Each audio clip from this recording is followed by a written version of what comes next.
Désolé, boss, mais je n'ai confiance qu'en deux hommes. Le premier, c'est moi, et l'autre, c'est pas vous.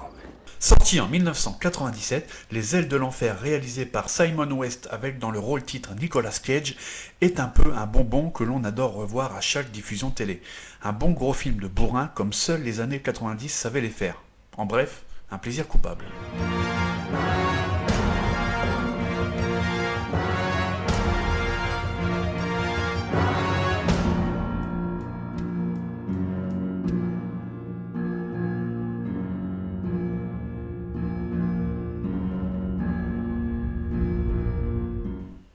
Les années 90 sont donc les années où le bon gros cinéma d'action viendra tout emporter sur son passage. Roland Emmerich et Michael Bay en tête ont déjà fait leurs preuves avec des films tels que Rock ou encore Independence Day.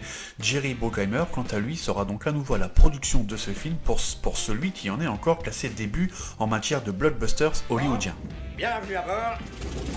Je vois plein de célébrités dans cet avion.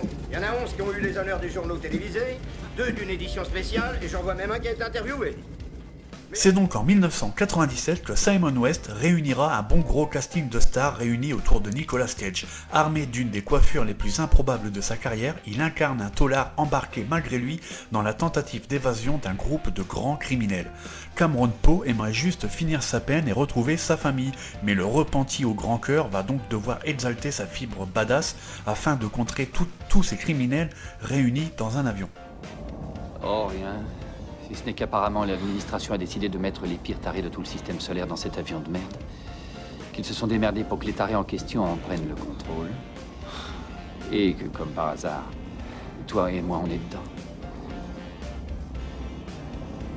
Alors en somme, ce film c'est un peu Suicide Squad et Expendables avant l'heure. Simon West, que l'on retrouvera dans Expendables 2 des années plus tard, prend un malin plaisir à nous raconter cette histoire sur le papier.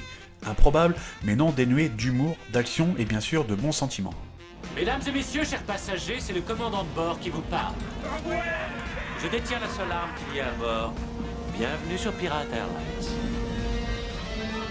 On ne fait plus des films comme celui-là où le héros est si pur face à des méchants inversement complètement pourris jusqu'à l'os. Les Ailes de l'Enfer poussent le concept dans ses derniers retranchements avec un Steve Buscemi parfait en sorte de version 2.0 d'Hannibal Lecter, un John Malkovich diabolique à souhait et un Danny Trejo assez flippant en violeur en série. Le casting donc rempli de second rôles soit déjà assez connus à l'époque ou alors qu'ils le deviendront des années plus tard, est un pur régal, rempli de punchlines savoureuses, de money shot sur les cheveux au vent de Nicolas Cage ou bien sur ses muscles bien taillés.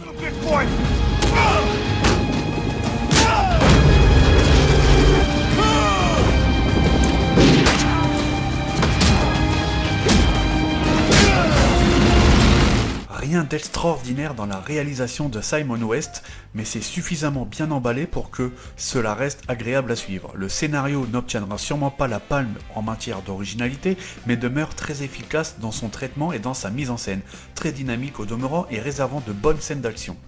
Mon papa revient à la maison le 14 juillet, le jour de mon anniversaire. C'est pour ça que je suis contente. Ce sera la première fois de ma vie que je verrai mon papa le 14 juillet. Bouge pas, je bute le lapin. Mention spéciale pour la scène de fin où l'avion s'écrase à Las Vegas, scène tournée bien sûr en practical avec des maquettes et qui en 2023 fonctionne encore très très bien.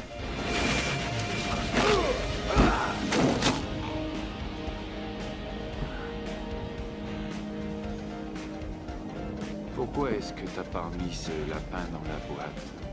Pur blockbuster d'action parfaitement calibré et rythmé et généreux, drôle et brutal, Les Ailes de l'Enfer est probablement l'un des derniers grands films d'action des années 90. Un film au casting monstrueux, rempli de moments épiques et qui offrira à Nicolas Cage un de ses premiers vrais rôles d'action. Pitié, Cyrus. Onara. Ah